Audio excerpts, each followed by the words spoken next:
Gloire à Dieu, bien-aimés frères et sœurs, voilà. Donc, nous allons passer à la bonne parole de l'évangile de la grâce, l'évangile de notre salut. Et aujourd'hui, bien-aimés, les thèmes que nous allons pouvoir partager avec vous s'affichent déjà sur vos écrans. La main de Dieu, et sa force. Elle symbolise les 5 ministères qui est la force de l'Église. La main de Dieu, c'est sa force. Et la main de Dieu, elle symbolise les 5 ministères qui est aussi la force de l'Église. Donc, bien-aimés frères et sœurs, voyez-vous, donc nous sommes en train de parler sur l'huile d'onction et nous avons expliqué et que nous avons parlé que l'huile d'onction, bien-aimés, c'était pour sanctifier Aaron et ses fils, ainsi les sanctuaires et les ustensiles. Et nous avions dit que cette huile qui est le symbole de la parole qui sanctifie et qui donne donc l'onction qui est la puissance ou le pouvoir de Dieu. Et nous avons dit que donc voilà les composants des 5 huiles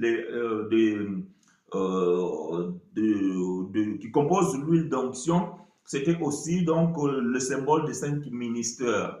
Alors, vous allez comprendre avec moi, bien-aimé, que les 5 frères, donc Aaron et ses fils, et ses 4 fils, donc c'est eux qui avaient la responsabilité de pouvoir apporter donc la connaissance ou la loi de Dieu au peuple d'Israël. Donc c'était les 5 ministres qui avaient cette responsabilité-là de pouvoir donc bien aimé établir l'ordre et ainsi enseigner le peuple dans la marche de leur périple tout au long du désert jusqu'à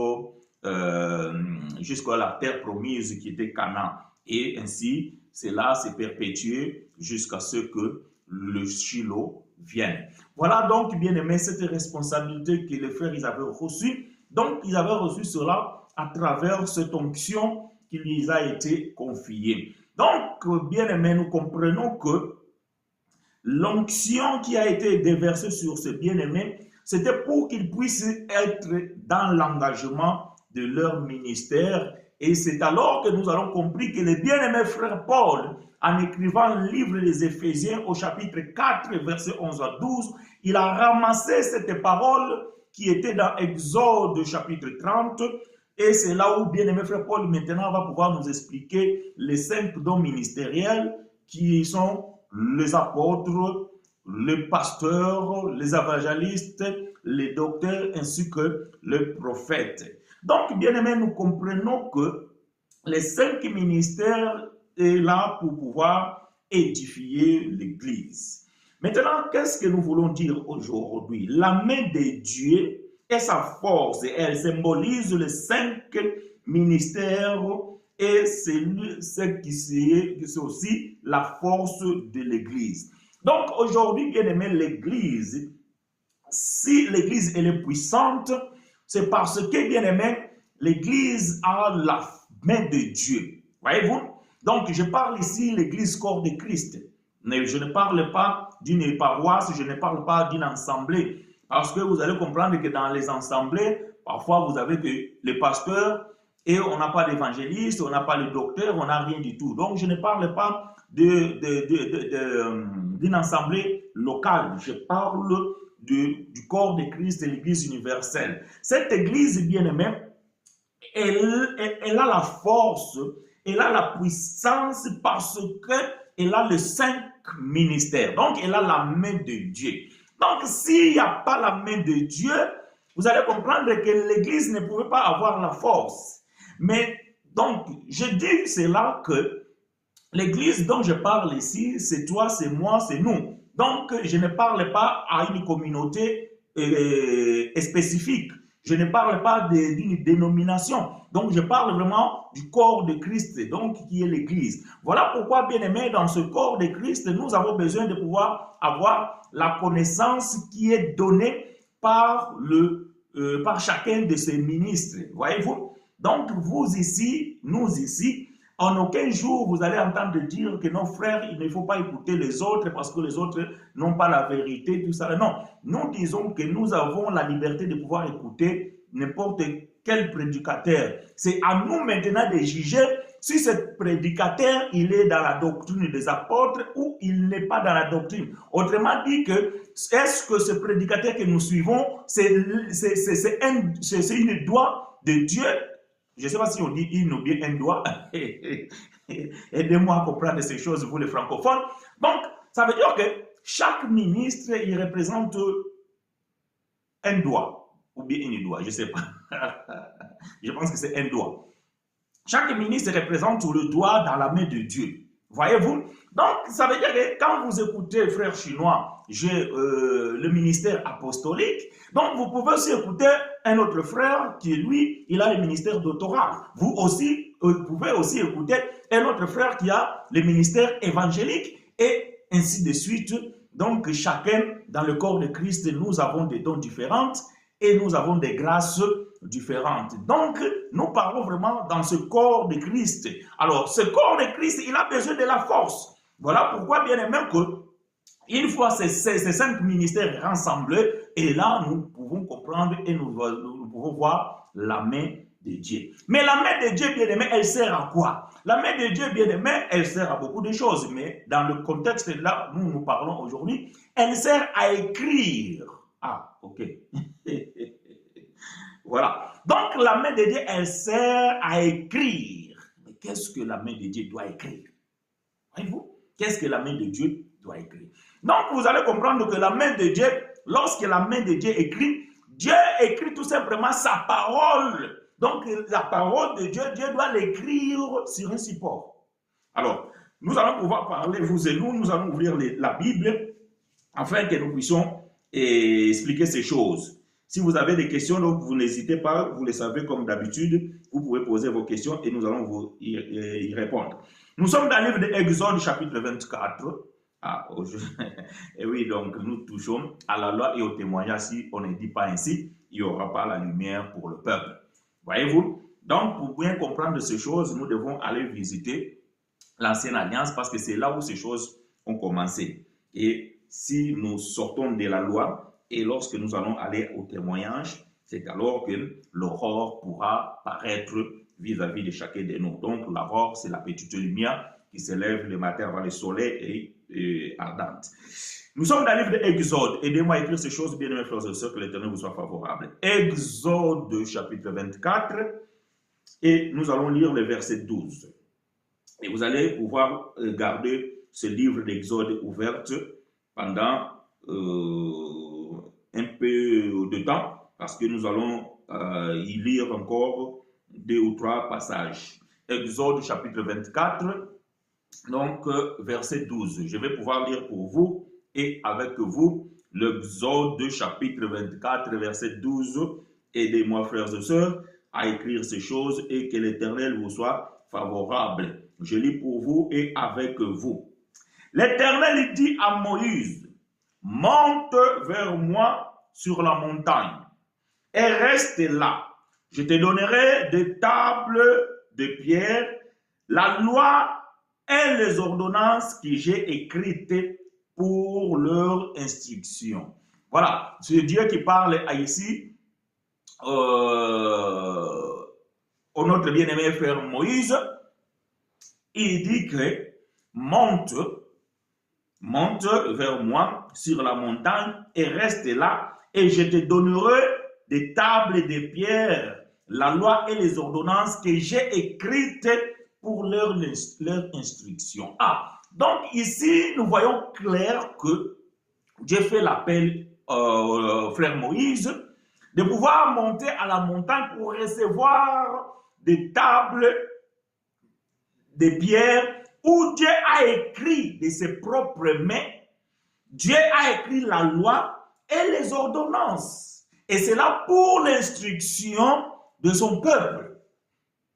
Donc, la main de Dieu a écrit sur des pierres la loi et les ordonnances pour l'instruction de son peuple. Exode chapitre 31, verset 18. Exode chapitre 31, verset 18. Je vous ai dit de garder le livre d'Exode ouvert. Exode 31, 18.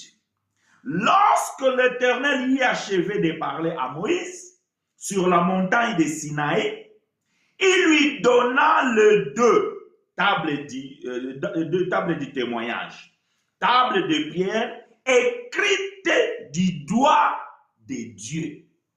J'aime ça.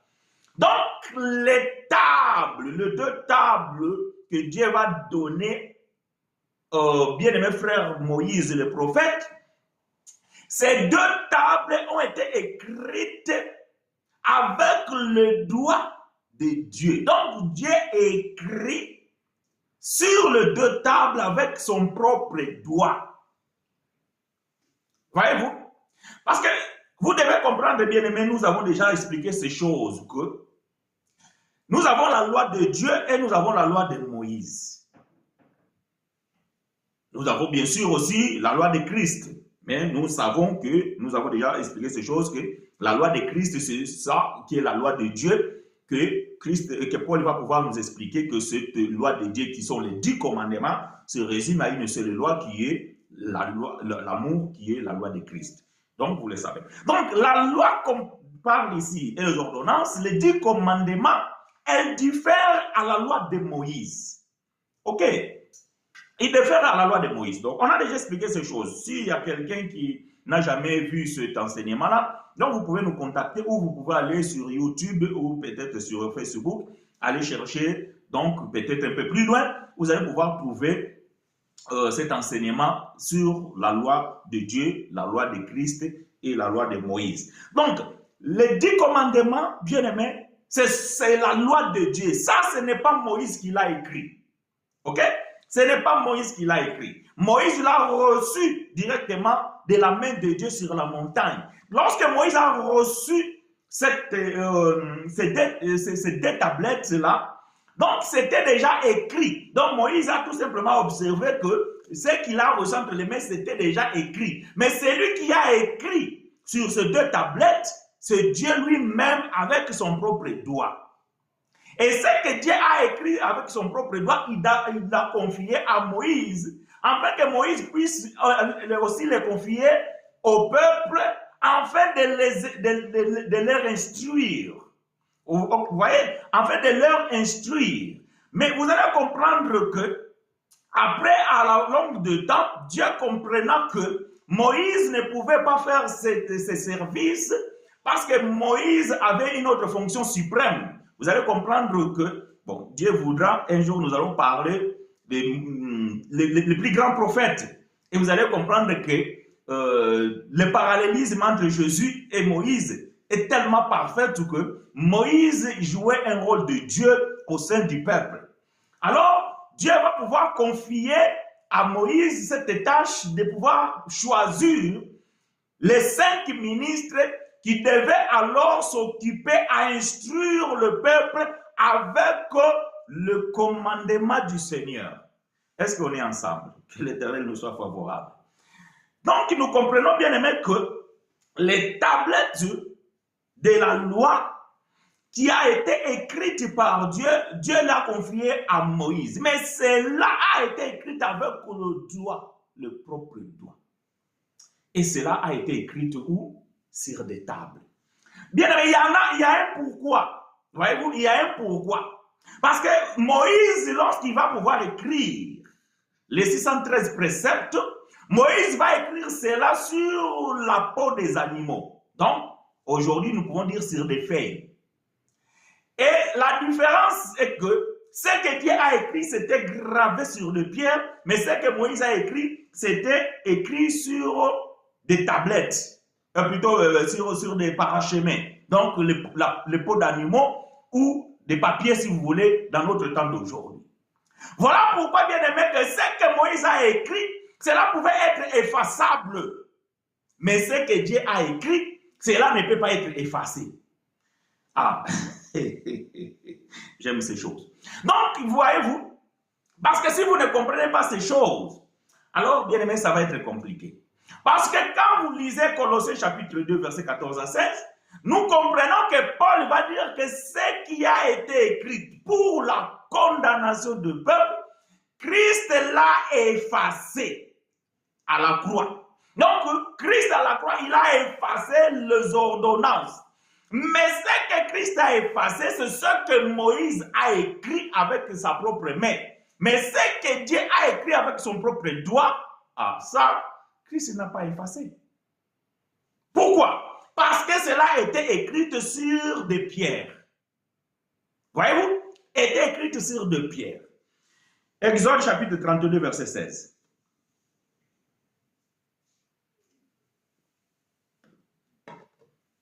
Exode chapitre 32, verset 16. Que l'Éternel nous soit favorable, bien-aimés frères et sœurs. Je lis pour vous et avec vous.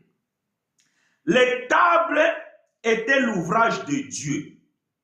Attention, suivez attentivement les Écritures parce que c'est très important. Les tables étaient l'ouvrage de Dieu. Et l'écriture était l'écriture de Dieu gravée sur les tables. Voyez-vous? Parce que cette écriture, nous allons pouvoir l'expliquer, alors vous devez garder cela très bien. Exode chapitre 32, verset 7. Les tables étaient l'ouvrage de Dieu. Et l'écriture était l'écriture de Dieu gravée sur le table. Donc, les tables ici n'étaient pas l'ouvrage de Moïse. Donc, ce n'est pas que Moïse avait tué des animaux, il a pris la peau, ou peut-être qu'il y avait des fabricants qui fabriquaient les parachemins, et qu'alors Moïse est allé acheter, et Moïse, il a écrit la loi de Moïse. Mais la loi de Dieu, Dieu lui-même l'a écrit sur des tablettes et ces tablettes étaient l'ouvrage de Dieu. Ça veut dire que même les tablettes, c'est l'ouvrage de Dieu, ce n'est pas l'ouvrage de l'homme. Ça, c'est très important parce que nous allons pouvoir expliquer pourquoi je parle que cet ouvrage ici est très important. Donc, dans cet ouvrage, Dieu va pouvoir écrire avec sa propre main, donc avec son doigt, dans cet ouvrage, et il la confie à Moïse. Est-ce que vous comprenez? Ah, très bien. Donc, nous comprenons bien, aimé, que ce que Dieu a écrit avec ses propres mains, cela n'avait pas le concours de l'homme. Donc, ça veut dire que même Moïse n'a rien à voir avec ça. Donc, Moïse n'est qu'un instrument dont Dieu a confié cette œuvre, cet ouvrage. Mais l'ouvrage elle-même, c'est une conception 100% divine. C'est une conception 100% de Dieu. Alors, Dieu, il a pu former cela et il a pu écrire sur cela et il a donné. Il a confié à son serviteur Moïse. Et ce que Moïse a reçu, écrit par la main de Dieu, cela devait maintenant servir ou pouvoir instruire le peuple de Dieu.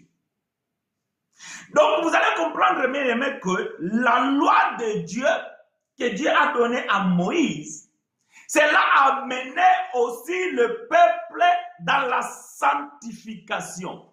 Attention, comprenez-moi ici.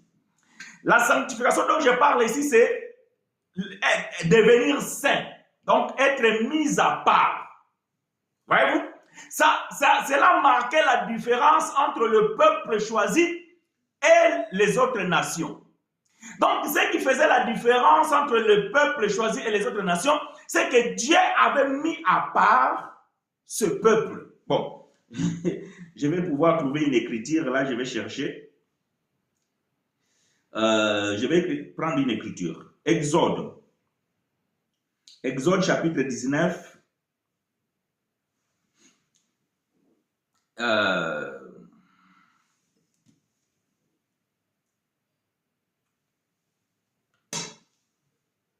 Exode chapitre 19, verset 5 jusqu'au verset 8.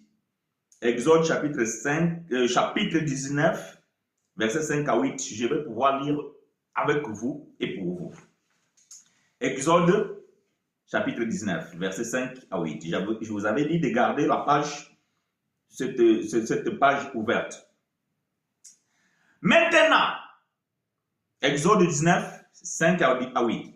Maintenant, si vous écoutez ma voix et si vous gardez mon alliance, vous m'appartiendrez entre tout le peuple.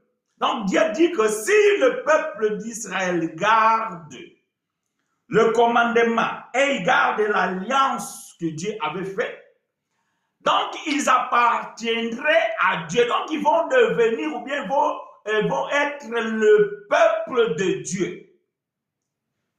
Entre tout le peuple. Donc parmi le peuple dans le monde, bien sur la terre, Dieu va mettre à part. Donc la mise à part, c'est ça qu'on appelle être saint. Donc le mot être saint veut dire mise à part. Donc Dieu va mettre son peuple à part. Donc il dit que la condition est que vous devez observer mon alliance. Et nous savons que lorsque Dieu a établi cette alliance, ce que Dieu avait donné le commandement dont aucun autre peuple sur la terre n'a pas reçu. Là, vous pouvez aller consulter Psaume 141, verset 19 à 20. Verset 6. Vous serez pour moi un royaume des sacrificateurs et une nation sainte. Ah, voyez-vous? Ça, c'est à cause de la loi. Les 10 commandements. Ce que Dieu a écrit sur des pierres et qui a confié à Moïse, c'est là distinguer ce peuple-là parmi le peuple sur la terre. Et Dieu dit que vous serez pour moi un royaume des sacrificateurs et une nation sainte. Cela veut dire que les autres nations, ils étaient impurs. Voyez-vous?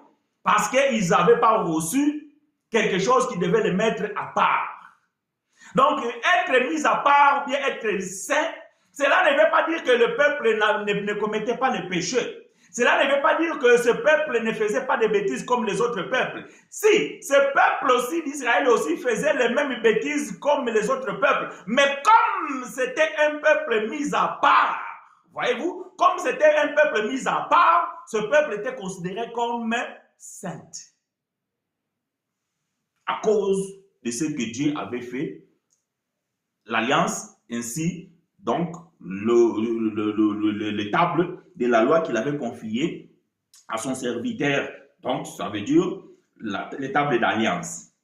Alors, voilà les paroles que tu diras aux enfants d'Israël. Verset 7, Moïse vint appeler les anciens du peuple et il mit devant eux toutes ces paroles comme l'Éternel lui avait ordonné. Donc, quand on parle de ordonnance, c'est quelque chose qui est ordonné, tel que l'Éternel lui avait ordonné. Verset 8. Le peuple tout entier répondit, nous ferons tout ce que l'Éternel a dit. Moïse rapporta les paroles du peuple à l'Éternel. Donc, nous comprenons ici que l'Éternel te soit favorable, Ebilson. Nous comprenons ici que les deux tables de pierre que Dieu avait confiées à Moïse et que Moïse avait amené cela au peuple, cela distinguait ce peuple des autres peuples. Voyez-vous? Cela distinguait ce peuple d'autres peuples. Et cela, bien aimé, a rendu ce peuple-là aux yeux de Dieu un peuple saint. Parce qu'ils avaient accepté ce qui était les commandements et les ordonnances que Dieu avait confiées à son serviteur Moïse. Que l'Éternel nous soit favorable, bien-aimés frères et sœurs.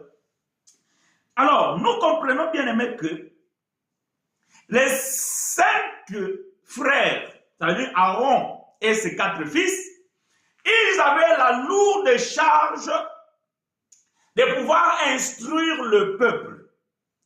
Malachie chapitre 2 verset 7 nous dit, c'est de la bouche du sacrificateur qu'on a demandé la loi. Donc cette loi de Dieu, lorsque Dieu a donné cela à Moïse, Moïse l'a confié au sacrificateur.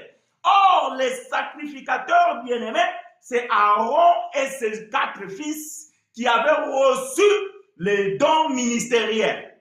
Voyez-vous? C'est eux qui avaient reçu les dons ministériels, afin de pouvoir instruire le peuple. C'est-à-dire que quand le peuple s'est présenté, Aaron et ses fils, qui avaient la tâche de sacrificature, ils instruisaient le peuple à pouvoir marcher selon l'ordonnance que Dieu avait confiée. Donc, dans cette marche, Dieu pouvait alors dire au peuple qu'est-ce qu'il devait faire et qu'est-ce qu'il ne devait pas faire. Tout était écrit dans les tablettes. Tout était écrit dans ce que Dieu avait confié à Moïse et tout a été écrit à ce que Moïse avait confié à Aaron et ses fils. Voilà pourquoi les sacrificatures, ça va de père en fils, parce que vous le savez que tout sacrificateur est un lévite, mais tout lévite n'est pas un sacrificateur, parce que ne sont un sacrificateur que dans la tribu des Lévi, mais sur la lignée d'Aaron. Alors que Aaron, c'est l'un des fils de Lévi. Ok, là d'accord, là-dessus nous sommes d'accord, vous êtes le lecteur de la Bible, donc vous connaissez ces choses, on ne s'attarde pas là-dessus. Mais si vous avez des questions, frères et sœurs, vous pouvez poser la question. Ici, nous sommes dans une école et ici, il ne faut pas se dire que, ah, frère, il a dit des choses, mais je n'ai pas compris. Donc, si tu n'as pas compris, tu dois poser la question. Si tu ne poses pas la question, c'est que tu as tout compris. Bon, je comprends qu'il y a certains qui n'osent pas pouvoir poser la question maintenant, mais vous pouvez poser la question même après. Cela, bien aimé, n'est pas exclu, bien interdit. Voilà, bien aimé, donc, ce que nous sommes en train de pouvoir dire ici. Donc, nous comprenons que les frères Aaron et ses fils, donc, ils avaient la lourde charge et responsabilité de pouvoir communiquer au peuple et les instruire à base de la loi de Dieu. Voyez-vous, à la base de la loi de Dieu. Alors, c'est alors que, bien aimé, ce peuple était édifié, ce peuple était constitué et ce peuple devait suivre la marche qui a été confiée et donnée à eux. Mais vous allez comprendre, bien aimé, que même un prophète, lorsqu'il venait, lorsqu'il Dieu suscitait un prophète, les prophètes ne pouvaient pas prophétiser en dehors de la loi de Moïse. Impossible. Donc, ça veut dire que les prophètes ne peuvent pas contredire l'écriture. Voilà pourquoi nous disons attention, frères et sœurs. Aujourd'hui, vous allez dans les assemblées et il y a un prophète, entre guillemets, qui se lève et il prophétise. Mais ce que cet homme sort de sa bouche, quand nous prenons cette parole et nous l'introduisons dans la parole de Dieu, ça ne colle pas. Ça veut dire que ce prophète, il prophétise en dehors de la parole de Dieu. Alors, bien aimé, vous devez déjà comprendre que ça, c'est une fausseté. Ça, c'est une fausseté. Voyez-vous, si un prophète, il prophétise, et ce qu'il dit vient contredire ce que Dieu avait dit à Moïse, c'est que ce prophète ne vient pas de Dieu. Parce que la révélation ne peut pas contredire l'écriture. Ça, vous le savez, nous avons déjà dit ici. La révélation ne peut pas contredire l'écriture. Si la révélation contredit l'écriture, c'est que la révélation, elle est fausse. Donc, vous ne pouvez pas aller quelque part, quelqu'un en train de vous enseigner, et il donne une révélation sans s'appuyer sur l'écriture.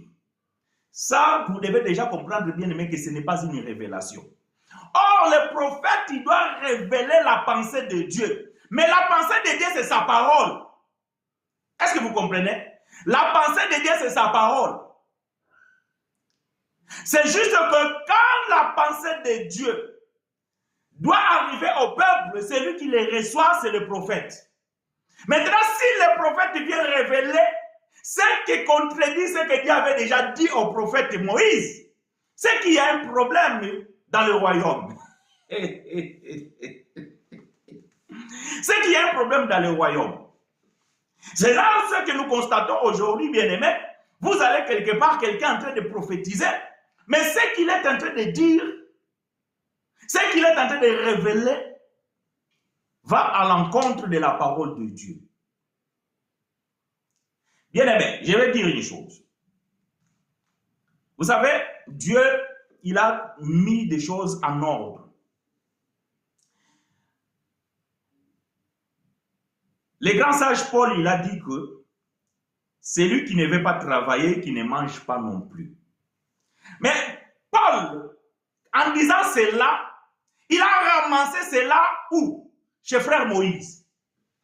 Parce que frère Moïse nous avait déjà dit dans la Genèse que c'est par les sueurs de ton front que tu en gagneras ton pain. Donc, ça veut dire que Paul, il a lu, il a compris la pensée de Dieu, mais la pensée que Paul a compris de Dieu, cette pensée-là, frère Moïse l'avait déjà reçue. Et frère Moïse, en disant que par les sueurs de ton front, tu en gagneras ton pain, il voulait dire que celui qui ne travaille pas, il ne peut pas manger. Mais aujourd'hui, vos prophètes à vous, ils vous disent que non, je vais faire sortir l'argent dans ta poche. Ça, c'est la magie. Et cela contredit la révélation, ou bien cela contredit l'écriture. Parce que l'écriture dit c'est en travaillant que tu dois gagner le pain. Donc quand on travaille, on gagne de l'argent et avec l'argent, on achète du pain.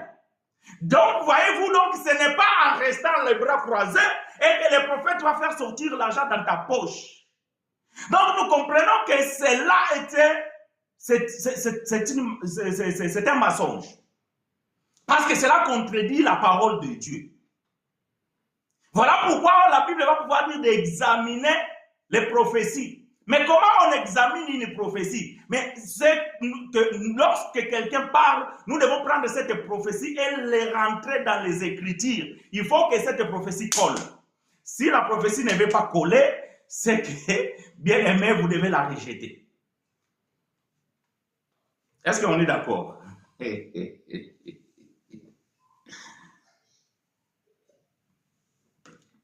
Donc, je disais, bien aimé, que même le prophète, il devait prophétiser à la base de ce que Moïse avait dit. Je suis en train de dire ces choses, bien aimés, pour que vous puissiez comprendre qu'un ministre de Dieu aujourd'hui, parce que c'est de là que nous sommes en train de parler, nous sommes en train de parler des 5 dons ministériels. Ok? Nous sommes en train de parler des 5 dons ministériels. Donc, un ministre de Dieu, il ne peut pas enseigner en dehors de ce qui est écrit. Parce que les bornes ont été posées. Et vous ne pouvez pas aller au-delà de ce qui est écrit.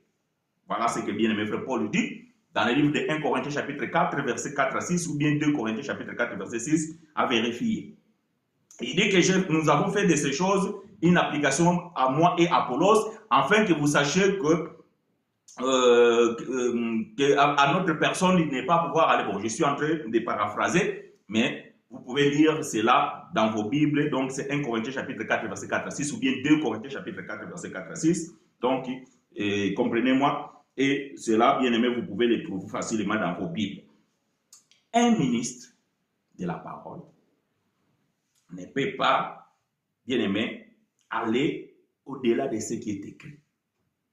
Donc, si Paul a dit ça, c'est que Paul savait que on ne peut pas prophétiser, on ne peut pas enseigner, on ne peut pas évangéliser, on ne peut pas garder les troupeaux ou bien les fidèles, on ne peut pas instruire le peuple en dehors de la pensée de Dieu, en dehors de la parole de Dieu. Ce n'est pas possible. Donc, si frère chinois vient ici, et je commence à vous parler, mais ce que je vous dis, ce n'est pas dans la parole de Dieu, alors bien aimé, vous devez arrêter de me suivre. Vous éteignez votre ordinateur, votre télévision, votre portable, et comprenez que ce que j'ai fait, ce n'est pas dans la volonté de Dieu. Parce que je ne peux pas aller au-delà de ce qui est écrit. Nous devons tout simplement révéler ce qui est écrit. Donc, la révélation ne peut pas contredire l'écriture. Donc, les 5 ministères, les 5 dons ministériels, bien-aimés, servent pour pouvoir édifier l'Église. Ça veut dire que les 5 dons ministériels représentent la main de Dieu. Or, la main de Dieu, c'est sa puissance, c'est sa force. Donc, quand nous parlons de la main de Dieu, c'est sa puissance, c'est sa droite. Ok? C'est la droite. Bon, bien que je soulève la main gauche, mais c'est la main droite. C'est la droite de Dieu qui est sa force. Parce que vous devez savoir que dans Dieu, il a sa droite et il a sa gauche. Donc, la gauche de Dieu, c'est sa faiblesse. Sa droite, c'est sa force. Et vous savez que la droite, c'est la main de l'homme. La gauche, c'est la main des femmes. Voilà pourquoi vous ne pouvez pas trouver une femme dans le ministère de la parole. Ça, c'est tellement triste aujourd'hui, bien-aimés, de voir que certaines personnes, ils osent dire que si Paul, il avait reçu de la part de Dieu, moi aussi, Dieu m'a révélé que ma femme, elle a les dons ministériels. Bien aimé, ça c'est diabolique. Ça c'est une abomination. Donc, bien aimé, parce que la femme c'est la partie gauche de l'homme. Ça dit c'est la faiblesse. Or, dans le ministère, bien aimé, on ne peut pas trouver la faiblesse parce que le ministère, c'est la droite de Dieu, c'est sa main, c'est sa force. Comment vous pouvez trouver une femme dans le ministère? Ça, bien aimé, quand vous voyez cela, vous devez comprendre que ces gens-là, ils ne maîtrisent pas la parole. Voilà pourquoi Paul va pouvoir dire que si quelqu'un croit être inspiré ou prophète, parce que le prophète, c'est celui qui prend la parole de Dieu et il l'amène vers le peuple. Maintenant, si toi, tu penses que tu es prophète, donc tu dois recevoir quelque chose de la part de Dieu. Maintenant, quand tu viens contredire ce qui est écrit, nous comprenons que tu n'es pas un prophète et que ton inspiration, elle est diabolique. Est-ce que vous comprenez? 1 Corinthiens chapitre 4, mais ce n'est pas pour que cela je suis... C'est pourquoi je juge de rien avant tout ça. C'est pas ça que je pensais. Tu mets le verset 6, ça veut dire quoi? Je ne sais pas. Le verset 6.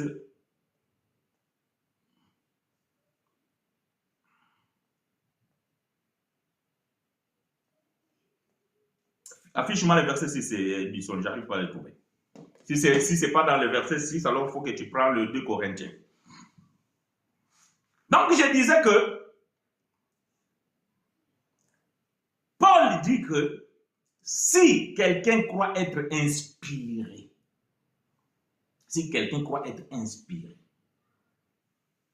ou prophète,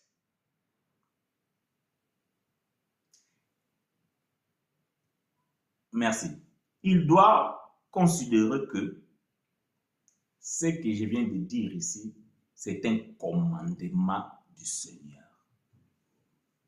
Non. On va prendre cette écriture, 1 Corinthiens chapitre 14. 1 Corinthiens chapitre 14.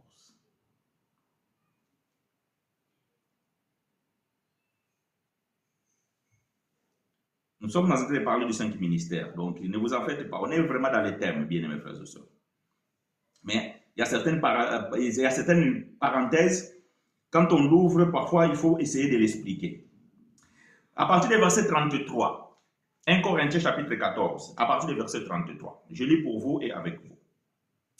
Car Dieu n'est pas un Dieu de désordre.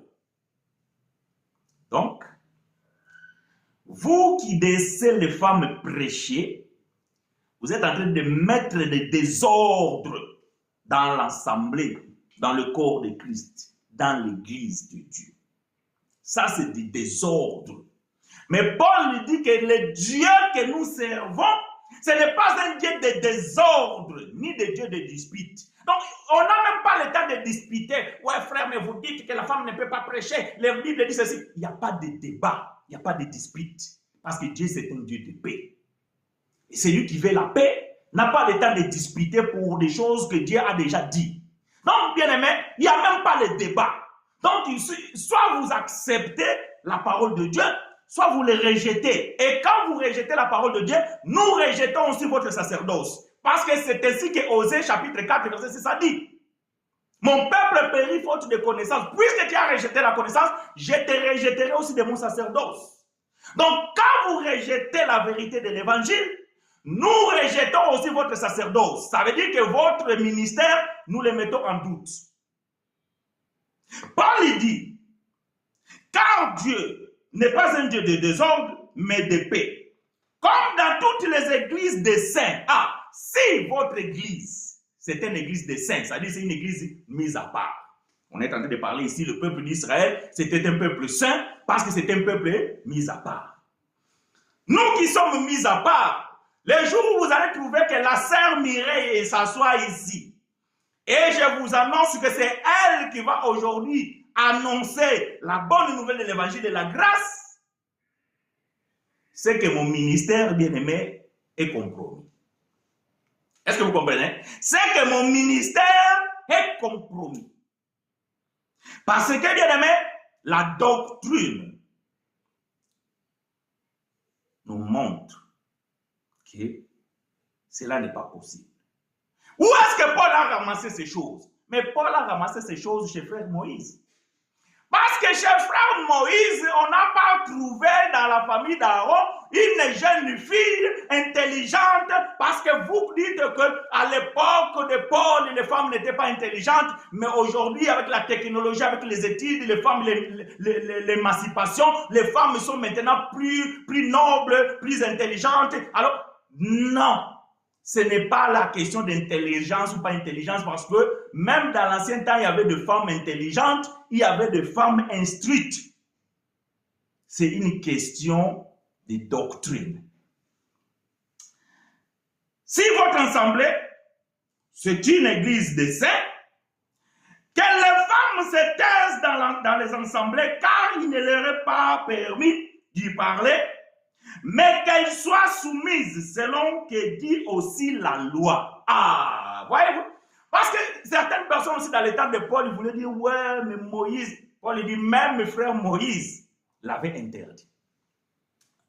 On n'a pas vu une femme dans la famille d'Aaron se lever et dire que je vais prendre le couteau et je vais couper l'animal.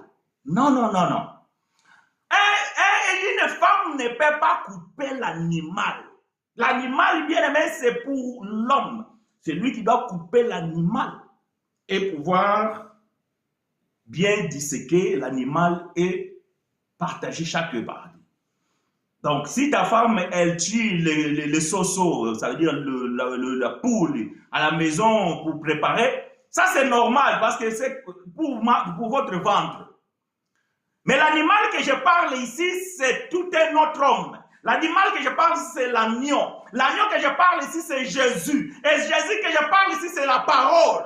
Donc la femme ne peut pas prendre la parole et la décortiquer et faire manger cela aux hommes. C'est interdit. Interdit. Une assemblée comme ça, c'est une assemblée faible. Parce que la femme, c'est la partie faible de l'homme. Nous parlons que la droite de Dieu, c'est sa main et c'est la force de l'Église. C'est le saint ministère. Je vais finir pour fermer cette parenthèse parce que c'est juste une parenthèse que nous ouvrons ici. Et nous lisons verset 35. Si elles veulent s'instruire sur quelque chose, qu'elles interrogent leur mari à la maison, car il est malséant à une femme de parler dans l'église. Est-ce que, Paul pose une question. Est-ce que Les frères chinois, ils posent aussi la même question. Est-ce que c'est de chez vous que la parole de Dieu est sortie? Est-ce que l'évangile a été donné à votre pasteur, à votre prophète, votre bishop? C'est lui qui avait reçu pour la première fois la parole pour les modifier aujourd'hui? Est-ce que c'est de lui que la parole est sortie? Est-ce que de chez vous, les serviteurs, qui permet aujourd'hui à la femme de prêcher, que cette parole est sortie? Paul lui pose une question. Moi aussi, je pose la même question. Est-ce que de chez vous que la parole de Dieu est sortie? Ou est-ce qu'à vous seul qu'elle est parvenue? Mais comment que ça fait-il que cette révélation, c'est vous qui l'avez reçue? Les apôtres n'ont jamais reçu cette révélation que la femme peut aussi prêcher. Pourquoi cela vient que de vous? Et où est l'écriture?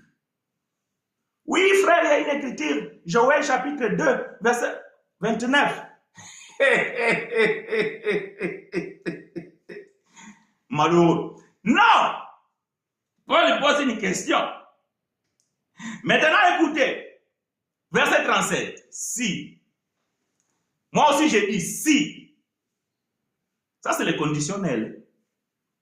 Voyez-vous? Le si ici, c'est le conditionnel. Ça veut dire qu'il y a une condition. Il y a une condition. Et Paul pose cette question. Ou bien il donne cette affirmation. Si quelqu'un, si un prophète, si un pasteur, si un docteur, si un évangéliste, même si un apôtre,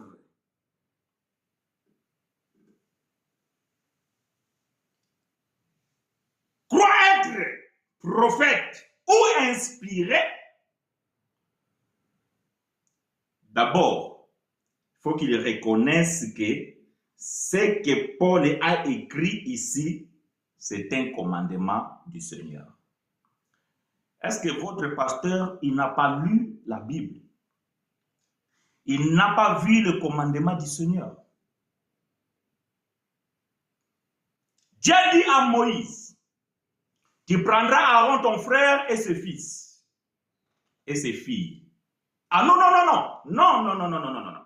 Non, Dieu n'a pas dit et ses filles.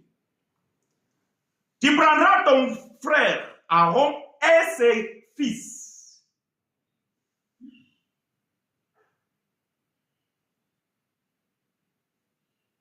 Si quelqu'un croit être prophète ou inspiré, qu'il reconnaisse d'abord que ce que Paul a écrit, c'est un commandement du Seigneur. Bon, quelqu'un va se dire, oui, mais ici on parle, oui. Parler ici, cela ne veut pas dire que la femme ne peut pas prier à l'église, que la femme ne peut pas chanter, non. L'explication, c'est dans le livre de 1 Timothée, chapitre 2, versets 9 à 12. Je n'ai pas le temps de pouvoir lire, mais vous connaissez cette parole. Et Paul est là, va maintenant expliquer ce qu'il voulait dire dans chapitre 14. Dans ce contexte, Paul voudrait dire que les femmes, il est interdit d'enseigner et de prendre l'autorité sur l'homme. Je ferme la parenthèse. Donc je reviens de ce que je suis en train de dire. La main de Dieu ici, c'est sa droite, c'est la force. Et c'est ça qui est la force de l'Église. Aujourd'hui, bien aimé, l'Église n'est pas affaiblie. Et l'Église ne pourra pas s'affaiblir. Voyez-vous? Parce que l'Église a la force. Et c'est par l'Église que le monde doit comprendre et connaître la profondeur, la hauteur, ainsi que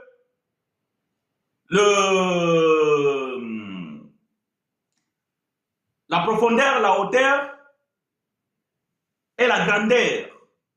Donc, c'est cette église. Aujourd'hui, les gens ont l'impression que l'église est affaiblie. Non, vos paroisses, vos assemblées locaux, oui, peut-être sont affaiblis. Vous savez, pendant la COVID, j'avais fait un enseignement où j'avais dit que la COVID a fermé les églises. Mais Covid n'a pas pu fermer l'église corps de Christ. Donc, nous qui étions déjà sur Internet, on nous injuriait, on nous critiquait, on nous appelait les prédicateurs de réseaux sociaux. Étonnamment, et aussi, ils se sont retrouvés dans les réseaux sociaux. Voyez-vous, l'église bien-aimée, c'est le corps de Christ, c'est ce corps universel. Et ce corps bien-aimé, c'est celui qui a la force et c'est lui qui représente la puissance de Dieu sur la terre. Et cette église n'a jamais été affaiblie et ne sera jamais affaiblie parce que cette église est sur ou bien est entre la main de Dieu. Or, l'église qui est entre la main de Dieu, c'est parce qu'il a les 5 doigts de Dieu, qui est sa main, qui sont représentés par les 5 dons ministériels. Voyez-vous, par 5 dons ministériels. Votre assemblée, ce n'est pas une église. Mais il y a des membres de l'église qui se trouvent dans votre assemblée. Et cette assemblée, on peut la fermer, on peut l'interdire de pratiquer le réunion ou bien le culte, comme vous l'appelez. Et il peut aussi disparaître après la mort de votre pasteur. Mais cela ne veut pas dire que l'église est morte, parce que l'église a été embaumée par Jésus lui-même. Dans Matthieu chapitre 16, verset 18, Jésus, il a embaumé son corps. Même la mort n'a pas le pouvoir sur le corps de Christ. Pourquoi? Parce que la droite de Dieu, sa main puissante, veille. Voyez-vous, veille sur son corps. C'est ça les 5 dons ministériels. Alors nous allons pouvoir les lire dans le livre d'Éphésiens. Dans les livres d'Éphésiens, dans son chapitre 4, livre de bien-aimé frère Paul, dans le livre de bien-aimé frère Paul, Éphésiens chapitre 4, et verset 11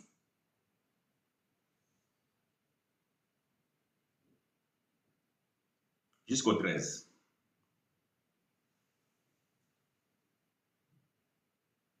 Ou même 14. Éphésiens chapitre 4, verset 11 à 14.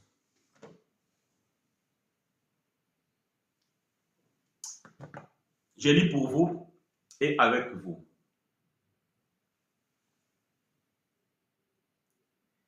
Et il a donné les uns comme apôtres, les autres comme prophètes, les autres comme évangélistes, les autres comme pasteurs et les autres comme docteurs. Pour le perfectionnement des saints, la loi a été donnée afin de rendre le peuple d'Israël saint, afin de pouvoir les instruire dans la sainteté, afin de pouvoir les édifier dans la marche avec le Seigneur. Et les 5 dons ministériels aussi a été donné pour le perfectionnement des saints, en vue de l'œuvre du ministère et de l'édification du corps de Christ, jusqu'à ce que nous soyons tous parvenus à l'unité de la foi et de la connaissance du Fils de Dieu, à l'état d'homme fait, à la mesure de la stature parfaite de Christ. Verset 14. Afin que nous ne soyons plus des enfants. Quand vous voyez des gens qui sont encore des bébés spirituels, c'est qu'ils n'ont pas reçu l'instruction. C'est qu'ils n'ont pas encore écouté un apôtre. C'est qu'ils n'ont pas encore écouté un docteur. Non, c'est qu'ils n'ont pas encore écouté un évangéliste. C'est qu'ils n'ont pas encore écouté un prophète. C'est qu'ils n'ont pas encore écouté un pasteur. Bien-aimé, il ne faut pas que un de ces ministres puisse manquer dans le corps. Dans l'huile d'onction, bien-aimé, si vous enlevez un composant, cette huile est modifiée. Elle ne peut plus avoir la même action parce que vous l'avez modifiée. Donc, quand vous voyez des bébés spirituels, c'est qu'ils n'ont pas encore arrivé à la maturité. C'est parce que, bien-aimés, ils n'ont pas encore reçu les saintes grâces qui proviennent des dons ministériels. Parce que, bien-aimé, Paul le dit ici, jusqu'à ce que nous soyons tous parvenus à l'unité de la foi et de la connaissance du Fils de Dieu, en état d'homme fait à la mesure de la stature parfaite de Christ. Bien-aimé, un enfant de Dieu fait, il ne peut pas dire que je suis un pécheur. Non, parce qu'il a reçu la parole de la vérité et il sait qu'il est justifié par la grâce de Dieu. Il est saint, il est parfait. Est-ce que vous comprenez? Quand vous êtes enseigné, quand vous êtes instruit, parce que vous écoutez les saints dons ministériels, vous aurez bien aimé le perfectionnement parce que vous avez reçu la parole de la vérité. Parce que c'est la parole qui sanctifie. Mais cette parole qui sanctifie, c'est la parole qui sort dans la bouche des ministres de Dieu. Et ces ministres bien-aimés, c'est le doigt de Dieu. Parce que chaque ministre, ou bien chaque ministère représente un doigt de Dieu. Et la main de Dieu a aussi 5 doigts. La main de Dieu a aussi 5 doigts. Parce que Dieu ne peut pas créer l'homme et Dieu va agir autrement. Il va non, moi je suis Dieu, mais ma main elle a 5 doigts. Non, c'est une anomalie. Parce qu'il y a des enfants qui naissent avec 5 doigts. Donc, c'est une anomalie. D'ailleurs, le 6e doigt, parfois, il ne fait rien en fait. C'est juste, c'est comme un bouton, c'est un tumeur. Voyez-vous, c'est un tumeur. Mais la main de Dieu, elle a 5 doigts qui représentent chacun des ministères. Donc, si dans ta main, il y a une doigt qui manque, c'est que tu es déficient. Tu ne peux pas faire tout ce que les autres peuvent faire. Non, tu auras des difficultés. Tu ne peux pas faire tout. Jusqu'à ce que nous soyons tous parvenus à l'unité de la foi et de la connaissance du Fils de Dieu en état d'homme fait et à la mesure de la stature parfaite de Christ. Verset 14. Afin que nous ne soyons plus des enfants, flottant et emportés de tout vent de doctrine par la tromperie des hommes et par leurs ruses dans les moyens de séduction. Voyez-vous, quand vous écoutez l'enseignement ou bien les enseignements des ministres de Dieu qui sont appelés et qui sont dans le saint ministère, bien aimé, vous ne pouvez pas être comme des enfants parce que vous devez grandir. Vous devez être perfectionné. Vous devez arriver à la stature. Donc, c'est-à-dire vous devez arriver à la maturité. Et quand quelqu'un vient vous dire, frère, on vous a interdit de ne pas donner la dîme. Ces gens-là sont des féticheurs. Ils ferment votre bénédiction parce que la bénédiction de Dieu passe par la dîme. Il a dit que donnez la dîme et mettez-moi à l'épreuve. Vous verrez si je ne voudrais pas de... Et quand vous écoutez cela, vous allez pouvoir dire que toi, tu es un voleur. Parce que Dieu que je sers, moi, il ne dépend pas de mes biens pour qu'il puisse me bénir. D'ailleurs, je suis déjà béni parce que la parole de Dieu déclare dans Ephésiens chapitre 1, verset 3, « Béni soit Dieu, le Père de notre Seigneur Jésus-Christ, qui nous a bénis de toutes sortes de bénédictions. » Donc la bénédiction, ce n'est plus une promesse, c'est un fait. Voyez-vous, la bénédiction, ce n'est plus une promesse, c'est un fait. Maintenant, le gars qui vous dit que non, pour que vous soyez béni, il faut que vous donnez d'abord à Dieu, vous devez comprendre que c'est un menteur. Mais pour que vous compreniez que c'est un menteur, c'est que vous avez l'enseignement des apôtres.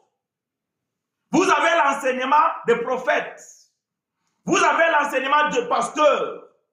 Vous avez l'enseignement d'évangélistes. Vous avez l'enseignement des docteurs. Et là, bien aimé, vous ne pouvez plus flotter comme des petits enfants et suivant tout vent des doctrines. Oh, dans cette église-là, les pasteurs s'y prient pour toi, tu vas te marier. Bien-aimé, ma songe, le mariage, c'est une institution de Dieu. Et Dieu, c'est lui qui a décidé qui doit se marier, qui ne doit pas se marier. Oh, dans cette église-là, bien-aimé, toi, si tu vas là-bas, même si tu n'as pas des enfants, tu auras des enfants. Les enfants, bien-aimé, c'est un don de Dieu. Donc, quand vous êtes enseigné, vous ne courez pas après des mensonges. Vous êtes mûrs. Vous êtes ferme dans la foi et vous vous confiez à la volonté de Dieu parce que, bien aimé, rien ne peut se faire sans que cela ne soit la volonté de Dieu. Dieu a rendu des femmes stériles dans la Bible pour l'accomplissement de son œuvre. Dieu a rendu des hommes aveugles dans la Bible pour la gloire de son Fils. Donc, toutes les choses que Dieu a fait, cela est fait pour un but. Même ce que tu appelles malheur pour toi, mais pour Dieu, il a un but. Est-ce que vous comprenez? Quand vous êtes enseigné, vous ne vous laissez pas emporter de tout vent de doctrine et par la séduction des hommes qui savent bien parler, qui articulent bien la langue française, anglaise, portugaise ou swahili. Non. Même si vous écoutez quelqu'un qui ne parle bien votre langue, mais ce qu'il dit, et cela colle avec la parole de Dieu, alors, bien-aimés, vous pouvez comprendre que ça, c'est la parole de Dieu. Alors, je vous avais dit que frère Moïse avait dit dans Exode chapitre 32, verset 16, il dit que les tables étaient l'ouvrage de Dieu et l'écriture était l'écriture de Dieu gravée sur les tables. Donc, les tables ici que frère Moïse avait reçues, ce n'était pas l'œuvre de Dieu, mais c'était plutôt, que dis-je? Cela n'était pas l'œuvre de Moïse, ni l'œuvre de l'homme, mais cela était l'ouvrage de Dieu. Et Dieu lui-même, il a écrit sur ces tables. Or, l'ouvrage de Dieu, bien-aimé, c'est qui? Qui est l'ouvrage de Dieu? Que la Bible réponde. Alors, nous sommes dans le livre d'Éphésiens. Nous sommes dans le livre d'Éphésiens chapitre 2. Éphésiens chapitre 2, verset 10. Écoutez ce que Paul dit. Éphésiens chapitre 2, verset 10. Car nous sommes son ouvrage.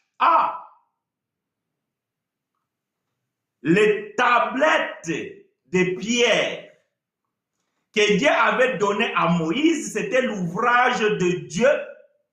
Et c'est Dieu lui-même qui a écrit sur ces tablettes. Et l'ouvrage de Dieu, Paul dit ici que c'est nous. J'aime ça.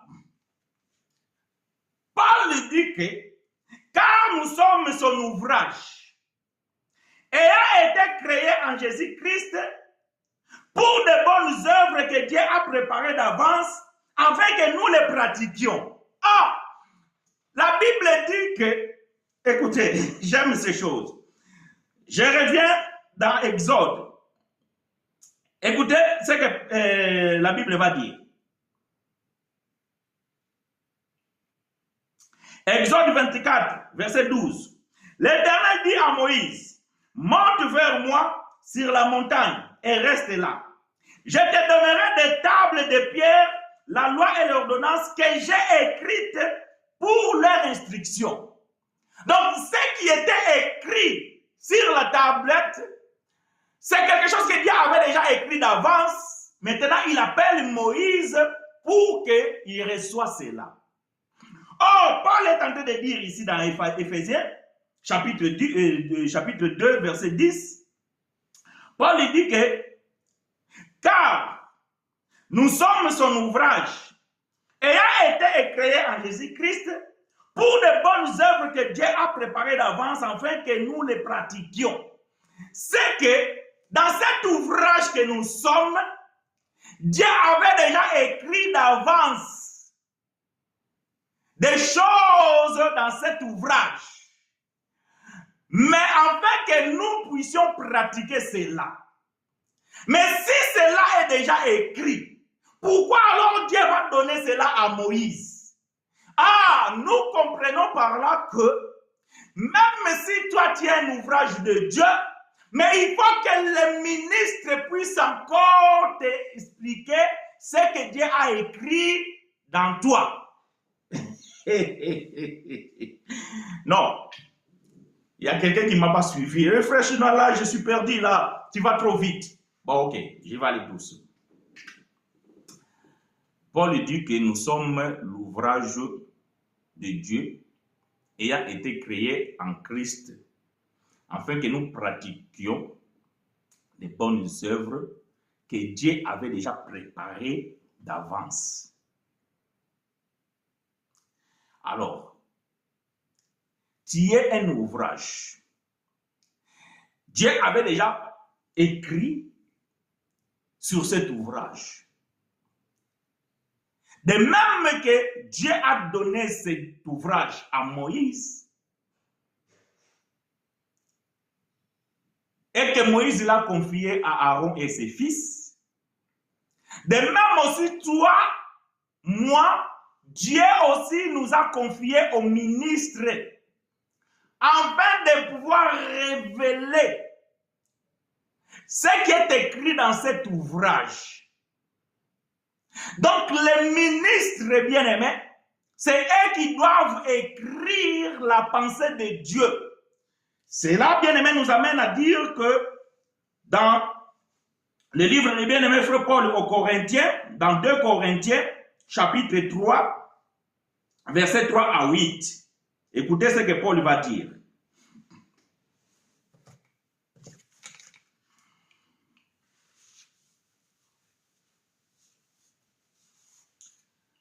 Le livre de bien-aimé frère Paul aux Corinthiens, deuxième livre de frère Paul aux Corinthiens, 2 Corinthiens, chapitre 3, versets 3 à 8. Paul dit ceci. Vous êtes manifestement une lettre de Christ. Paul ne dit pas que cette lettre c'est à moi ou à nous. Non. Mais il dit que vous êtes manifestement une lettre de Christ. Parce que l'ouvrage, c'est l'ouvrage de Dieu. L'ouvrage n'était pas l'ouvrage de Moïse. C'était l'ouvrage de Dieu. Vous êtes manifestement une lettre de Christ. Écrite par notre ministère. Ah. Les tablettes qui étaient l'ouvrage de Dieu qu'on a donné à Moïse, c'était écrit avec le doigt de Dieu. Mais ici, Paul dit que vous êtes manifestement une lettre de Christ écrite par notre ministère. Paul ne dit pas écrit par nous. Non, par notre ministère. Il faut bien lire la Bible. Paul ne dit pas écrite par nous, mais par notre ministère. C'est-à-dire que ce que Dieu m'a confié, c'est ce qui est écrit sur cet ouvrage. Donc, si ce que Dieu m'a confié, c'est ce qui est écrit dans cet ouvrage, ce que Dieu m'a confié ne m'appartient pas à moi. C'est à lui, mais il passe par moi. De même que ce que Moïse avait reçu, ce n'est pas à lui, mais Dieu a quand même passé par Moïse. Est-ce que nous comprenons? Nous sommes là, que l'Éternel nous soit favorable. J'aime ces choses. Vous êtes manifestement une lettre de Christ, écrite par notre ministère, non avec des langues, mais avec l'Esprit de Dieu vivant. Non sur les tables de pierre, mais sur les tables de chair, sur le cœur. Ah! Dieu avait écrit dans son ouvrage, cet ouvrage c'était de pierre. Ça c'était dans l'ancienne alliance. Dans la nouvelle alliance, l'ouvrage de Dieu, selon bien-aimé frère Paul, dans Éphésiens chapitre 2, verset 10, ce sont les hommes. Ça veut dire que c'est nous qui sommes l'ouvrage de Dieu. Et c'est sur cet ouvrage-là que Dieu doit écrire. Maintenant, Dieu écrit comment? Dieu écrit en passant par les ministres que lui-même s'est choisi. Ici, je parle des eunuques de naissance. Je ne parle pas des eunuques faits d'eux-mêmes ou les eunuques faits des mains d'hommes. Je parle ici des eunuques de naissance. Bon, quelqu'un t'a dit, frère, eunuque encore, c'est quoi? Voilà, allez chercher dans nos enseignements, vous allez comprendre et vous allez pouvoir trouver. Ce que nous écrivons, aujourd'hui, nous ne l'écrivons plus sur des tablettes de pierre, mais sur le cœur. Ça veut dire que quand Frère Chinois est en train d'enseigner ici, c'est que je suis en train d'écrire sur le cœur de quelqu'un. Mais ce que j'écris dans le cœur de quelqu'un, ce n'est pas ma parole, ce n'est pas ma pensée, c'est que moi, je suis tout simplement un canal. C'est-à-dire que je suis comme le stylo. Mais l'encre qui est dans cet stylo-là, c'est le Saint-Esprit. Voilà pourquoi la Bible dit dans la Nouvelle Alliance, personne n'enseignera plus son concitoyen, mais tous seront enseignés de Dieu. Mais comment Dieu alors va enseigner? Dieu va enseigner en passant par les ministres qui sont les doigts de Dieu. Mais ce que les ministres ils ont dans le doigt provient du Saint-Esprit. Parce que c'est l'encre qui écrit, c'est le Saint-Esprit. Voilà ce que Paul est en train de dire et ce que je suis en train d'expliquer. Cette assurance-là, nous l'avons par Christ auprès de Dieu. Ce n'est pas à dire que nous soyons par nous-mêmes capables de concevoir quelque chose comme venant de nous-mêmes. Voyez-vous? Donc, ce que Frère Chinois fait ici, cela ne vient pas de moi. Oh, Frère Chinois, il a donné une révélation. Moi, je suis incapable de vous donner les révélations. Si je vous donne une révélation, c'est que j'ai l'appui du Saint-Esprit qui m'a donné l'écriture afin de pouvoir le comprendre et de pouvoir révéler ce que l'écriture a enfermé. Mais Frère Chinois, il est incapable de lui-même de faire quoi que ce soit. Si je ne suis pas conduit par l'Esprit qui est l'encre qui doit aider à écrire dans le cœur de chacun de vous. Est-ce que vous comprenez ce que je suis en train de dire? Que l'Éternel nous soit favorable. Alors Paul dit que ce n'est pas que nous soyons capables de pouvoir concevoir quelque chose comme venant de nous-mêmes. Notre capacité, au contraire, vient de Dieu. Voyez-vous? La capacité. Si Frère Chinois, il enseigne, c'est qu'il n'est pas capable de lui-même, c'est qu'il a reçu cela de Dieu. Ce n'est pas parce que Frère Chinois, il était dans l'école théologique, mais c'est parce que le Frère Chinois, il a été appelé de Dieu et qu'il a reçu de la part de Dieu ce qu'il est en train de dire. Que l'Éternel nous soit favorable, bien mes frères et sœurs. Notre capacité, au contraire, vient de Dieu. Il nous a aussi rendu capables d'être ministres d'une nouvelle alliance, non de la lettre, mais de l'esprit, car la lettre tue, mais l'esprit vivifie. Donc, ça veut dire que le ministère que nous avons, c'est un ministère de l'esprit, pas de la lettre. Donc, je n'écris plus une lettre physique, mais la lettre que j'écris ici, c'est une lettre spirituelle. Parce que toi, tu n'es pas toi comme étant corps, mais toi, tu es la pierre spirituelle qui est un des composants dans cet établissement ou bien dans cet édifice qui est le corps de Christ. Pierre nous dit que nous aussi, étant des pierres vivantes, rassemblons-nous pour former un édifice vivant. Donc, ce sont des pierres. Donc, c'est l'esprit. Nous ne sommes pas comme Moïse qui avait reçu la pierre physique. Mais nous avons reçu, bien aimé, la chair. Voyez-vous, nous avons reçu la chair qui est la pierre spirituelle. Parce qu'il a été dit à Ézéchiel que je lui donnerai un cœur pur pour qu'il reçoive un esprit nouveau. Donc, le Dieu va dire que j'ai ôterai le cœur de pierre pour lui donner le cœur de la chair et je mettrai un esprit nouveau.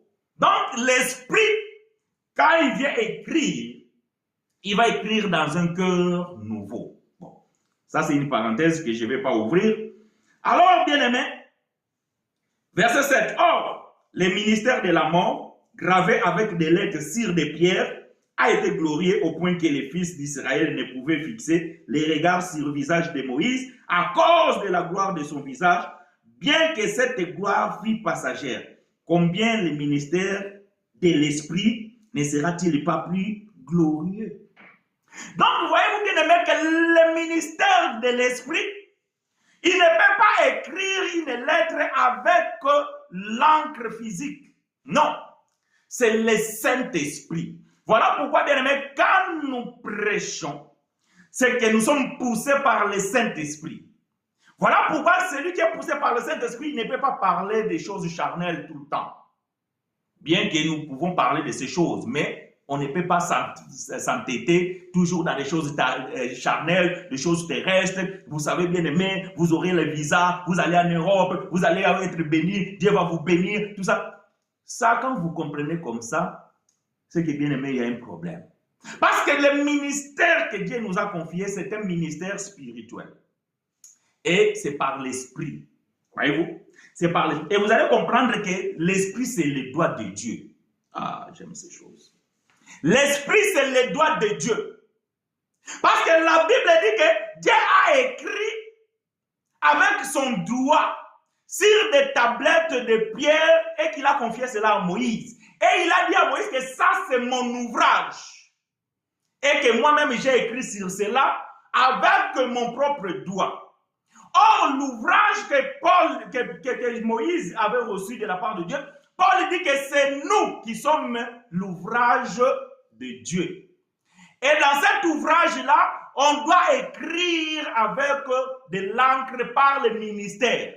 Donc, le ministère, bien aimé, c'est le doigt de Dieu. Or, le doigt de Dieu, c'est l'esprit. Non, frère, il faut donner l'écriture. Oh, pourquoi vous voulez que je vous donne l'écriture? Tout est clair, non? C'est pas clair? Alors, c'est lui qui pense que c'est pas clair, qui veut que je donne les écritures. Bon, il peut demander que je donne les écritures. Mais pour moi, je pense que tout est clair.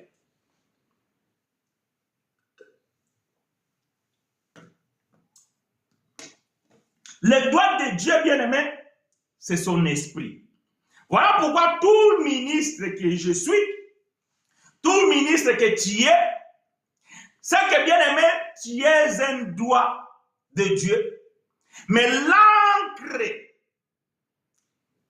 que Dieu utilise pour que tu écrives dans le cœur de son ouvrage, c'est l'esprit. Ce n'est pas toi, ce n'est pas tes histoires, ce n'est pas ton témoignage. D'ailleurs, il y a une sœur ou bien frère, je ne sais pas, sur YouTube qui avait posé une question dans ce sens-là. Est-ce que frère, parler de ce que Dieu fait, c'est mauvais? Est-ce que témoigner, c'est mauvais? Parce que dimanche passé, je pense que j'avais dit qu'on ne peut pas toujours passer le temps là de témoigner parce que ton témoignage n'est pas le témoignage de l'autre, tout ça. Non, je lui ai dit que ce n'est pas mauvais. Mais cela n'est pas une doctrine. Vous ne pouvez pas baser sur ça parce que le frère chinois, Dieu l'a fait ça et que moi aussi, donc, je vais faire comme frère chinois. Et que, non, non, non, non. Dans mon témoignage, si je vais le donner, c'est juste pour glorifier Dieu. Mais cela n'est pas pour que ça soit un exemple à suivre parce que Dieu n'opère pas de la même manière à toi ou à moi. Voyez-vous? Donc Dieu n'opère pas comme ça. Donc nous comprenons bien aimé que toi, un ministre, ce que tu dois écrire, ce que tu dois dire, c'est que l'esprit doit t'inspirer parce que c'est l'esprit qui est l'encre. Parce que quand tu prêches, quand tu enseignes, c'est que tu es tenté d'écrire sur une lettre, sur le cœur de chair de quelqu'un. Mais c'est quelqu'un-là, c'est un ouvrage de Dieu. Donc toi, tu ne peux pas écrire quelque chose de toi. Parce que cet ouvrage-là ne t'appartient pas. Cet ouvrage-là, elle appartient à Dieu. Donc quand toi, tu écris sur cet ouvrage, tu dois écrire avec le doigt de Dieu. Or, le doigt de Dieu, c'est l'esprit. Alors, prenons les Écritures pour pouvoir expliquer ces choses. Nous sommes dans le livre de Luc, chapitre 11, verset 20. Luc, chapitre 11, verset 20. Si vous avez des questions, vous pouvez poser votre question, bien-aimés frères et sœurs, et nous allons pouvoir lire et répondre. Luc, chapitre 11, verset 20. Je lis pour vous. Nous allons lire à partir du verset 19, c'est encore mieux. Luc, chapitre 11, verset 19 à 20. Je lis pour vous et avec vous. Luc, le livre biologique et historique de notre bien-aimé le médecin, Dr Luc, dans ce chapitre 11, verset 19 à 20. Désolé, c'est un Mireille, donc autant pour moi, je n'avais pas dit 19, mais ce n'est pas grave. Donc, les frères, ils suivent, ils vont pouvoir comprendre. Donc, Luc chapitre 11, verset 19 à 20 dit ceci. Et si moi, je chasse les démons par le Belzébul, vos fils par qui chassent-ils? C'est pourquoi ils seront eux-mêmes vos juges. Mais si c'est par le doigt de Dieu que je chasse les démons, le royaume de Dieu est donc venu vers vous. Ici, Seigneur Jésus, il fait des miracles devant les pharisiens. Et les pharisiens, ils l'ont regardé, ils ont dit, waouh, par quelle puissance cet homme fait ces miracles. Cette puissance-là, c'est la puissance de Belzébul. Parce que Belzébul, c'était le dieu de guérison pour les Juifs. Donc, c'est un dieu de guérison, Belzébul, pour les Juifs. Alors, quand Jésus a guéri cette personne, alors ils ont dit que non, Jésus se sert de la puissance de Belzébul. Le pouvoir qu'il fait ces choses, c'est le pouvoir de Belzébul. Alors Jésus va pouvoir dire, si moi, je chasse les démons par la puissance de Belzébul, alors vos enfants, ils chassent avec quelle puissance? Mais Jésus va pouvoir dire que, mais si c'est par le doigt de Dieu que je chasse les démons, le royaume de Dieu est venu vers vous. Donc, voyez-vous, bien-aimés, nous comprenons ici que la puissance que Jésus utilisait pour chasser les démons, c'était le doigt de Dieu. C'est cet doigt-là qui avait le pouvoir de chasser les démons. Mais nous disons que le doigt de Dieu ici, c'est quoi? Ce n'est pas le doigt physique que vous voyez là, ça. Non. Le doigt de Dieu, ce n'est pas cet doigt-là physique. Il faut qu'un autre frère vienne nous expliquer ce que frère Luc voulait dire. Parce que frère Luc, il a dit que c'est par le doigt de Dieu. Ah, est-ce que Dieu, le doigt de Dieu est comment? C'est comme ton doigt, c'est comme mon doigt. Est-ce que le doigt de Dieu est comme le doigt des hommes? Non, frère Matthieu va pouvoir maintenant expliquer ce que frère Luc voulait dire. Alors, allons visiter frère Matthieu dans son chapitre 12. Matthieu chapitre 12. Nous allons lire verset 27 jusqu'au verset 28.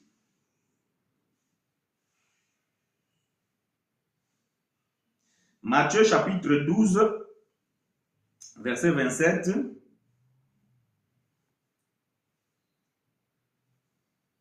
et verset 28. Je lis pour vous et avec vous. Vous allez comprendre que c'est la même chose que Luc il a dit. Maintenant, Matthieu donne l'interprétation de ce qui est le doigt de Dieu. Verset 27, Matthieu 12. Si moi, je chasse les démons par Belzébul, donc voyez-vous, c'est la même chose qu'on est en train de lire, que Luc nous a déjà expliqué. Si moi, je chasse les démons par le Belzébul, vos fils par qui les chassent-ils? C'est pourquoi ils seront eux-mêmes vos juges. Comparez les deux écritures.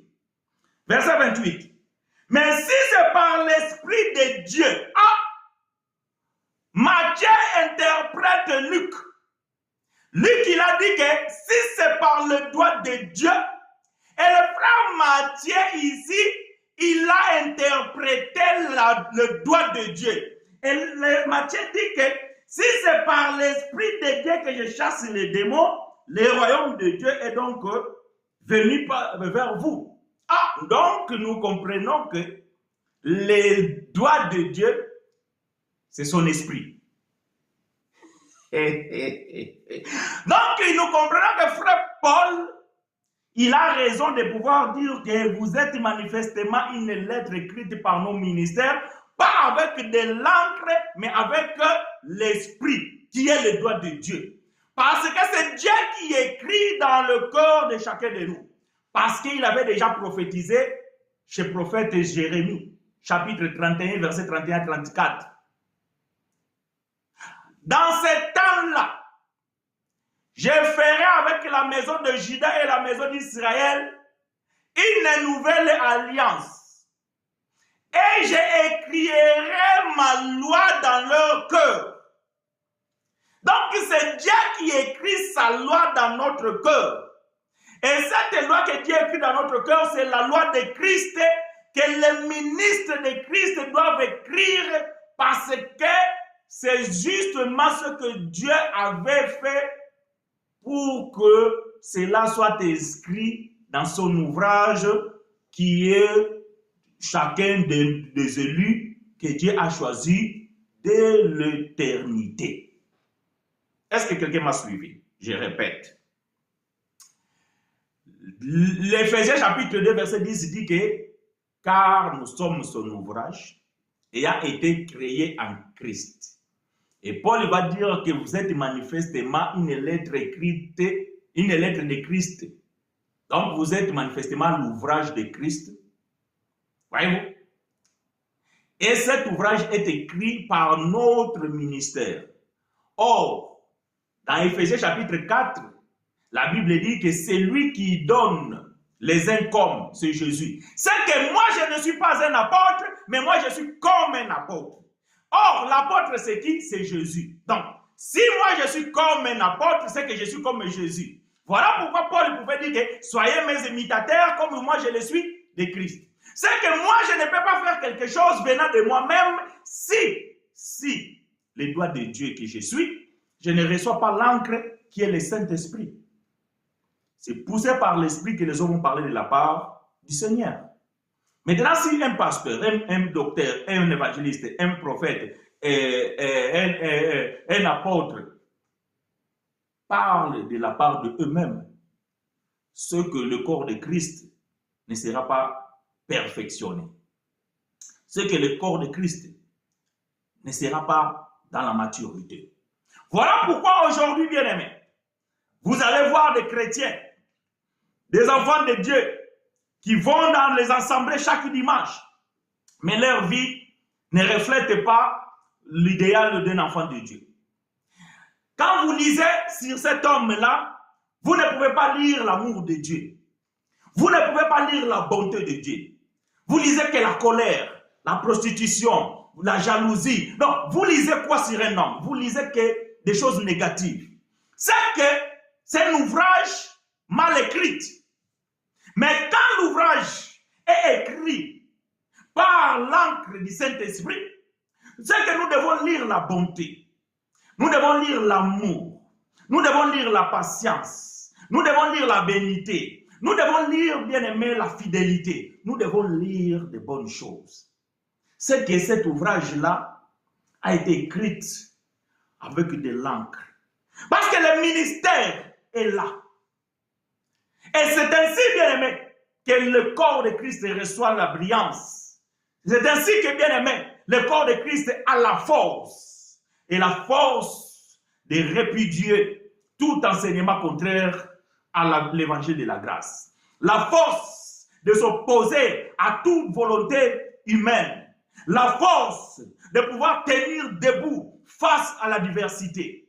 Parce que le corps de Christ est bien enseigné, est perfectionné dans la maturité, est bien édifié et ne peut pas vaciller de tout vent de doctrine. Quand vous voyez quelqu'un qui vacille de tout vent de doctrine, c'est que, bien aimé, il n'est pas stable. S'il n'est pas stable, c'est qu'il n'est pas édifié. S'il n'est pas édifié, c'est qu'il ne reçoit pas l'enseignement adéquat pour son édification. Donc, bien aimés frères et sœurs, les ministères, la main de Dieu. Si la main de Dieu écrit dans ton cœur, tu dois refléter, bien aimé, tu dois refléter l'ouvrage parfait de Dieu. Tu dois, oui, bien aimé, tu dois refléter. Il ne s'agit pas de dire que nous sommes dans la grâce. Je suis un élu de Dieu. Je suis déjà sauvé. Je suis sauvé par la grâce. C'est bien. Mais ce n'est pas parce que tu es sauvé par la grâce que la grâce ne t'enseigne pas. La grâce t'enseigne. Parce que la grâce est une enseignante. Voyez-vous? La grâce est une enseignante. Et ce que la grâce t'enseigne, ça là vient de la part de Dieu. Vous ne pouvez pas dire que vous êtes sous la grâce tout en manifestant des choses sales. Vous ne pouvez pas dire que vous êtes sauvé alors que cet ouvrage ne reflète pas les bonnes œuvres que Dieu avait préparées d'avance afin que le ministère puisse les révéler en toi. Non, vous ne pouvez pas dire ça. Parce que, bien aimé, si vous êtes l'ouvrage de Dieu, c'est que Dieu doit manifester en toi son ouvrage qui est ce qui est écrit en toi. Aujourd'hui, bien aimé, tu peux aller quelque part, tu as oublié ta Bible. Tu peux aller quelque part que tu n'as pas ta Bible. Mais en toi, tellement que tu as l'enseignement, tu n'as pas besoin de la Bible pour comprendre que je ne peux pas me prostituer. Parce que tu as l'enseignement. Cet enseignement est écrit dans ton cœur par le ministère. Ce n'est pas parce que tu n'as pas la Bible que tu ne peux pas comprendre que tu ne peux pas voler. Ce n'est pas parce que tu n'as pas la Bible que tu ne peux pas comprendre que tu ne peux pas être jaloux. Parce qu'en toi, il y a l'écriture de Dieu. Écrite par le ministère qui est le doigt de Dieu, par l'encre qui est l'Esprit. Voilà pourquoi, comme le Saint-Esprit habite en toi, ce que bien aimé, ce que le ministre t'a révélé, ce que le ministre t'a dit, cela a été écrit et c'est ça qui a été scellé en toi. Voilà pourquoi Paul dit, dans Éphésiens chapitre 1, verset 13, il dit ceci. Je vais lire ça. Éphésiens chapitre 1, verset 13. Vous aussi, en lui, vous aussi, après avoir entendu la parole de la vérité, la parole de la vérité, parce que tout ce qui se dit par là, ce n'est pas la vérité. La parole de vérité. Sœur Mireille, il a inventé un livre de la Bible, ça s'appelle Épinard. Bon, il voulait écrire Éphésiens, ça c'est normal, c'est l'erreur de frappe. Ça n'existe pas les livres d'Épinard. Peut-être dans des livres apocryphes, mais bon, même dans les livres apocryphes, les livres d'Épinard n'existent pas. C'est Éphésiens. Que l'Éternel te soit favorable, ma chère. En lui, vous aussi, après avoir... Il y a quelqu'un qui se moque de ma femme, arrêtez. En lui, vous aussi, après avoir entendu la parole de la vérité, l'évangile de votre salut, en lui, vous avez cru et vous avez été scellés du Saint-Esprit qui avait été promis. Donc voilà que vous écoutez la parole de la vérité. Que l'Éternel te soit favorable, ma chère. Lorsque vous écoutez la parole de la vérité, l'évangile de votre salut, qui est l'évangile de la grâce, le Saint-Esprit se repose en vous. Vous avez le sceau. Vous êtes scellés. Bible ou pas Bible, vous avez la Bible dans votre cœur.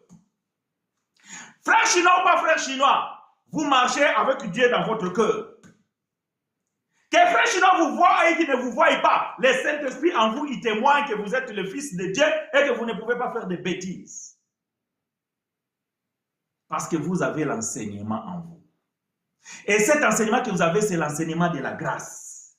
Et qu'est-ce que la grâce vous a enseigné? Tite chapitre 2, c'est là où nous allons mettre point virgule. Tite chapitre 2, verset 11 à 12. Tite chapitre 2, verset 11 à 12. Je lis pour vous et avec vous. Tite, les livres des bien-aimés, Frère Paul à son fils dans la foi. Bien-aimé frère Tite, chapitre 2, Tite chapitre 2, versets 11 et 12. Car la grâce de Dieu, s'il vous plaît, je vous en supplie frère, je vous en supplie sœur, Ne méprisez pas la grâce de Dieu. Ne foulez pas la grâce de Dieu aux pieds, parce que ce n'est pas parce que vous êtes dans le temps de la grâce que cela empêche Dieu de vous frapper, de vous punir, de vous corriger. Dieu corrige ses enfants lorsqu'ils ne marchent pas dans le pas tracé par lui. Alors, attention. Ne prenez pas la grâce pour un acquis. Vous êtes peinard. Je peux faire ce que je veux. Les gens, ils nous taxent à tort que vous prêchez la grâce. Vous poussez les gens à faire des bêtises parce que vous dites que les péchés n'existent plus. Maintenant, les gens peuvent commettre les péchés. Non, nous enseignons la vérité de la Bible. Et nous définissons c'est quoi les péchés, mais nous disons aussi que le mal est toujours là. Et quand vous marchez et que vous commettez le mal, Dieu, le Père, on ne se moque pas de lui. Ce que l'homme aura semé, c'est ce que l'homme moissonnera. Alors, quand Dieu te corrigera, qui va prendre ta défense? Parce que quand c'est les sorciers, quand c'est l'ennemi, quand c'est, je ne sais pas, des démons qui te frappent, toi tu cours vite au Dieu et tu cries au secours. Maintenant, quand c'est Dieu qui te frappe, à qui iras-tu? À qui crieras-tu le secours? Qui viendra à ton secours face à Dieu? Personne, bien-aimé. Et c'est alors que vous allez appeler frère chinois. Oui, je vais plairer, je vais prier, je vais implorer la grâce de Dieu. Mais frère chinois n'a pas le pouvoir de calmer la main de Dieu. Dieu, il se calme lui-même. Vous pouvez lire dans la Bible, à chaque fois que Dieu s'est levé pour frapper, aucun homme, aucun prophète a calmé la colère de Dieu. Mais Dieu lui-même, lorsqu'il pense que tu es bien corrigé, alors, bien-aimé, il va pouvoir se calmer et il va maintenant pouvoir te laisser afin que tu puisses tirer les leçons. N'attends pas que tu arrives à ce point-là, parce que quand Dieu te frappe, bien-aimé, je peux te dire que ce n'est pas si agréable à sentir. Voilà pourquoi, bien-aimé, tu dois craindre Dieu. Tu dois respecter la parole de Dieu et tu dois marcher dans sa parole. Et cette parole, c'est la parole de la grâce. Et qu'est-ce que cette parole de la grâce nous dit? Je lis pour vous et avec vous, Tite chapitre 2, verset 11. Car la grâce de Dieu, source de salut pour tous les hommes, a été manifestée. Ça, c'est à qui? Cette grâce a été manifestée. Tu es sauvé, ok. Maintenant, puisque tu es sauvé, qu'est-ce que la grâce t'enseigne? Elle nous enseigne à renoncer à l'impiété et aux convoitises mondaines et à vivre dans le siècle présent selon la sagesse, la justice et la piété. Paul il disait déjà à Tite dans le premier siècle. Mais bien aimé, aujourd'hui aussi, dans notre siècle, 21e siècle, nous voyons aussi des choses. Alors, la grâce de Dieu nous enseigne aussi à renoncer à l'impiété. Aujourd'hui, tu as compris que tu es sauvé par la grâce, que tu es un élu de Dieu. As-tu renoncé à l'impiété? Est-ce qu'on a constaté les changements dans ta vie? Est-ce qu'on a vu la différence des Chinois d'hier et les Chinois d'aujourd'hui? Est-ce qu'on a vu la différence des Guinéens d'hier et Guinéens d'aujourd'hui? Est-ce qu'on a vu la différence des lingots d'hier et lingots d'aujourd'hui? Est-ce qu'on a vu la différence de ce que tu étais hier et ce que tu es aujourd'hui? Non, on n'a pas vu la différence. C'est que tu n'as pas encore renoncé. Bien que tu aies entendu la parole de la vérité, bien que tu aies entendu la parole de la grâce, mais l'enseignement de la grâce, tu n'arrives pas à le mettre en pratique. Alors, bien-aimé, il y a un problème. Et je te conjure, n'attends pas que la main de Dieu se lève contre toi, afin que cela te corrige. N'attends pas les conséquences, afin que tu puisses renoncer. En écoutant la parole de la vérité, tu as l'occasion de renoncer. Parce que la grâce de Dieu t'enseigne de renoncer à l'impiété. Et au convoitisme mondain, ce n'est pas parce qu'on vous parle de l'évangile de la prospérité que vous êtes prêts à tout parce que vous voulez venir en Europe. Vous êtes prêt à tout. Même à se marier à un homme mauvais. Parce que vous voulez venir en Europe.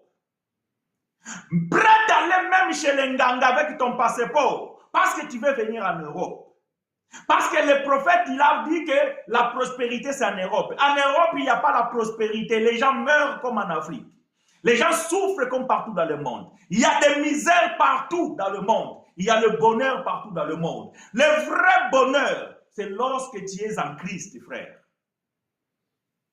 La vraie richesse, c'est lorsque tu es en Christ, bien-aimé. Ce n'est pas que lorsque tu es... Ici, nous sommes en Europe. Et ici, les gens souffrent. Vous êtes en Afrique, il y a des gens qui vivent bien. Vous êtes aux États-Unis, il y a des gens qui souffrent. Vous êtes en Asie, il y a des gens qui vivent bien. Donc, bien aimés frères et sœurs, ne croyez pas que lorsqu'on vous prêche l'évangile de la prospérité et qu'à tout prix, vous devez faire tout et n'importe quoi parce que vous convoitez l'Europe. Parce que vous convoitez le frère qui a acheté une voiture. Parce que vous convoitez la sœur qui s'habille bien. C'est parce qu'elle travaille dur. Voilà pourquoi il s'habille bien. C'est parce qu'elle travaille dur. Voilà pourquoi il a pu construire une maison. Voilà parce qu'il travaille dur. Voilà pourquoi ses enfants, ils étudient dans de bonnes écoles. Mais quand vous convoitez cela, et vous êtes prêts à tout, alors la grâce vous enseigne de renoncer au convoitisme mondain et à vivre dans les siècles présents selon la sagesse. Il faut que tu sois sage. Sois sage, bien-aimé. Ne convoite personne. Attends le temps de Dieu. Si Dieu t'a destiné à devenir propriétaire d'une maison, tu deviendras propriétaire d'une maison. Si Dieu t'a destiné à rouler dans une bonne bagnole, tu vas rouler dans de bonnes bagnoles. Si Dieu t'a destiné à avoir des enfants, tu auras des enfants. N'allez pas chercher des monstres chez les Nganga. Et après, tu arrives là, un enfant qui t'amène que le malheur. Parce que Dieu t'aura frappé, parce que tu es allé chercher là où Dieu n'est pas voulu que tu ailles. Mais Dieu va te le donner à travers ces Nganga. Et cet enfant, ça va devenir le monstre et qui va te rendre malheureux toute ta vie. Parce que tu n'as pas observé la parole de Dieu. La grâce de Dieu nous enseigne à renoncer aux convoitises. Ça, c'est le rôle des ministres, bien-aimés. Ça, c'est le rôle des ministres. Donc, bien-aimés frères et sœurs, ce n'est pas que nous prêchons la grâce et la grâce vous donne l'audacité, le libertinage.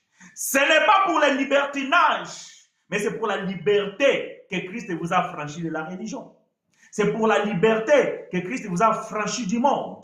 Et pourquoi vous convoitez encore le monde? Est-ce que vous êtes libre du monde? Vous n'êtes pas libre du monde. Parce que vous n'êtes pas encore affranchi. C'est que vous n'avez pas encore reçu la parole de la vérité. Voilà pourquoi vous êtes attaché des choses du monde. Il faut que les choses du monde s'attachent à vous, mais vous ne vous attachez pas des choses du monde. Quand je dis les choses du monde, il faut que le bonheur s'attache à vous. Il faut que les richesses s'attachent à vous. Mais ce n'est pas vous qui devez s'attacher à ces choses. Parce qu'en voulant s'attacher à ces choses, vous allez convoiter. Et en convoitant, vous allez tomber. Mais on vous demande de la sagesse, bien-aimés frères et sœurs. On vous demande de la justice et la piété. Est-ce que nous sommes là? Quand on commence à toucher ces choses et tout ça là, il y a certains dans leur cœur là, c'est comme un des... Là, le frère chinois, il est en train de tout bas mon panga. Hein? C'est-à-dire que je suis en train comment dirais-je, d'enfoncer l'épée dans le foie. Pas le foie F-O-I, non. Foie F-O-U-E. C'est comme... Donc là, il y a l'épée qui est en train de déchirer le cœur de quelqu'un. Ici, et cette épée est en train de te dire que c'est toi, je parle à toi. C'est à toi que je parle. Ah oui, c'est à toi que je parle. Et oui, ça te fait mal, tu le sens, oui, c'est bien. Parce que c'est ton état. Et Dieu a besoin que tu sois circoncis. Dieu a besoin que la grâce te taille. Parce que la grâce doit te tailler, bien-aimé. La grâce doit t'enseigner. Oui, c'est à toi que je parle. Que la grâce de Dieu puisse détailler. Que la grâce de Dieu puisse t'enseigner.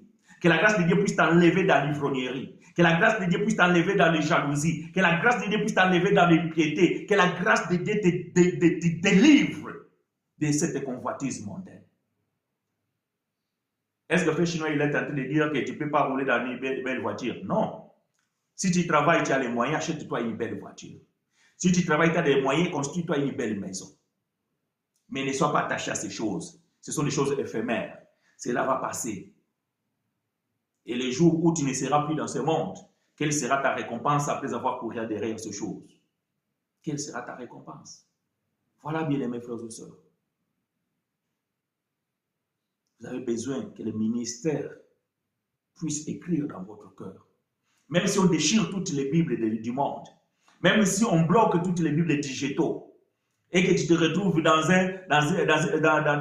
une forêt, malgré ton téléphone, il n'y a pas la connexion, il n'y a plus de charge dans ton batterie, et de là, tu n'as pas la Bible, mais la Bible est écrite dans ton cœur à travers le ministère. Et c'est cette parole que vous écoutez, c'est cette parole que vous recevez par l'évangile de la grâce. La grâce de Dieu vous enseigne à renoncer à toute impiété et au convoitisme mondain. Et à vivre dans ce siècle où nous sommes là aujourd'hui, vivre dans la sagesse, vivre dans la justice et dans la piété. Et que l'Éternel vous soit favorable, bien mes frères et sœurs. Nous allons pouvoir prier, vous et nous, afin que l'Éternel puisse nous aider. Voilà, bien-aimés frères et sœurs, que l'Éternel nous soit richement favorable. Posez vos questions dans les commentaires, par WhatsApp, Facebook, Messenger ou Telegram, là où vous pouvez, et nous allons pouvoir lire vos questions et nous allons programmer comment leur répondre par l'enseignement ou même pour peut-être nous pouvons vous répondre personnellement quand cela est nécessaire. Mais de toute façon, bien-aimés, nous sommes là aussi longtemps que Dieu nous préserve et il nous prête le souffle. Donc, nous allons continuer à prêcher la bonne nouvelle. Bien-aimés, nous vous donnons rendez-vous dimanche prochain et en attendant dimanche prochain, faites de bonnes œuvres tout au long de la semaine. Priez sans cesse, car cela est la volonté de Dieu à notre égard en Jésus-Christ, en priant toutes choses sous l'action de la grâce de Dieu. Que l'Éternel nous soit richement favorable.